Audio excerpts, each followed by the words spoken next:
Nung dinala dito ng may-ari ta, sir. Andar. Ngayon. Hindi na, naputulan yata ako dito. Mga boss, magandang hapon sa inyo lahat. Ngayong linggo, salamat pala sa mga nagpunta kanina, mga tropa nating naka-rider. Salamat mga bossing, hindi ko na nagawa ng video at syempre marami nga kayo. Ngayon, natira na si boss. Shoutout mo si boss. Ayan. Madam, pinapagawa naman ng motor niya at baka mamaya hanapin mo yung pira. Di na napunta. Ayan, si Ram Black ni sir.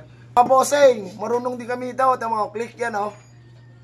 Ayan, click yan. Boss, kay boss yan. Dayo pa sa atin. Pero boss, hindi pa sigurado kung andar na.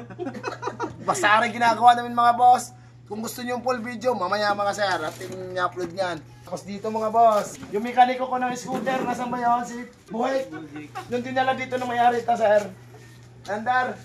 Ngayon. Hindi na, naputulan yata ako dito. Ayan mga boss, hindi umandar. Inayos ng isang tropa natin at dinala dito. Oh, dinala dito na andar. Ayaw na, hindi ko maintindihan sa mga aring magaling na. Tapos aray mga boss, Sniper 135. May mga parts si bossing. Ayan, hindi na pala nabalik yung kicker, aray spring. Overhaul din yan mga boss. Update din kayo. Kaya namin gumawa boss kahit anong ibang unit. Ang problema lang, wala tayong parts. Mga parts na rin. Ayan, kay sir yan, bili lahat ni sir. Tapos yun nga, tiwala sa amin pinabuo. Ganon din yung sa click, kay sir, kanya din ang black.